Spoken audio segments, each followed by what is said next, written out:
minamalas nga naman talaga. Dami-daming mga kasalubong, ito pa. Kahit pagod mula sa kanyang shift, ang kababayan natin sa Toronto, Canada na si Kian, hindi raw agad nakauwi. Paano kaya uuwi nito? Sa labas kasi ng kanyang tinutuluyan, meron siyang nakasalubong. Hindi lang isa, kundi 2 skunk. Galing ako sa store namin, Pinoy Mini Stop. Nag-closing ako. Tapos pag uwi ko ng bahay, pagbaba ko ng sasakyan, yun may nakita nga akong skunk dun sa harapan ng bahay namin. Una, isa lang siya eh. Tapos mamaya, Dalawa pa. naging 2 na sila. Doon kayo. Nung una, sinubukan pa raw niyang bugawi ng mga ito. Pero, Ay, di nga pala pwedeng siwin to. Baka umutot. Dito kasi sa Canada, parang common knowledge siya na pag may nakita kang skunk, stay away, wag bugawin, wag gulatin. Antayin mo lang silang umalis kasi pag umutot sila, yun nga, deadly yung utot nila. nakaramdam naman daw siya ng konting kaba nang ang isa sa mga ito tinangka siyang lapitan. Lululululu. Shh. Lululul, malapit pa. Aso yarn. Ano to, fetch? Pakit pa eh. At ang common knowledge daw sa Canada na huwag gagambalain ng mga skunk.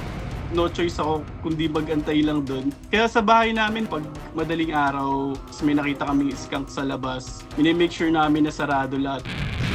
Hindi na nakapagtataka kung bakit madaling araw ni Kian nakasalubong ang mga skunk.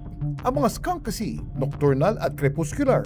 Ibig sabihin, hindi na sila aktibo sa gabi, pati na takip silim at madaling araw. During the day, natutulog lang sila sa kanilang mga den. Ang mga skunks ay gising sa gabi para maiwasan nila yung mga malaking predators such as eagles and wolves. Madalas man silang napagkakamala mga pusa o musang, ang mga skunk kabilang sa pamilya ng Mephistidae. Ang mammalian family na ito, kilala sa kanilang highly developed scent glands na may kakayahang mag-spray o bumuga ng napakamabahong likido o musk bilang pandepensa. Kapag sa panganibang mga skunk, tinataas nila yung mga buntot nila bilang unang warning.